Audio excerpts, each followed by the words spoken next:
နေ့မှာလီကိုမြို့ကြီးကိုတိမ့်ပိုက်ဖို့မွေကြီးတကောင်ကမြို့ထဲကိုဝင်ရောက်တိုက်ခိုက်နေပါတယ်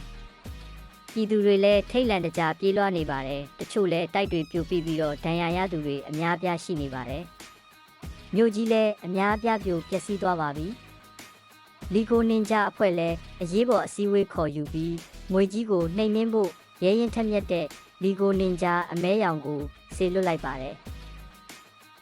လီကိုနင်ဂျာအမဲရောင်လည်းလေရင်ပြန်နဲ့ထွက်သွားပါပြီ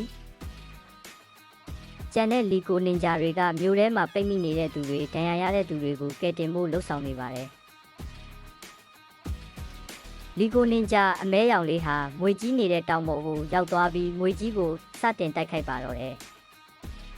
လီကိုနင်ဂျာအမဲရောင်ဟာမွေကြီးနဲ့အချိန်တော်တော်ကြာအောင်တိုက်ခိုက်ပြီးမွေကြီးကိုထိန်းချုပ်နိုင်ဖို့ကြိုးစားနေပါတယ်လီကိုနင်ဂျာအမဲရောင်လေးရဲ့ရဲရဲရင့်ရင့်တိုက်ခိုက်မှုကြောင့်နောက်ဆုံးမှာမွေကြီးကိုအနိုင်ယူနိုင်ခဲ့ပါတယ်မွေကြီးကိုအောင်နိုင်ပြီးပြည်သူတွေကိုအများကြီးကူညီကယ်တင်ပေးတဲ့လီကိုနင်ဂျာအဖွဲ့ကိုကျေးဇူးတင်ပြီးဂုဏ်ပြုပေးကြပါတယ်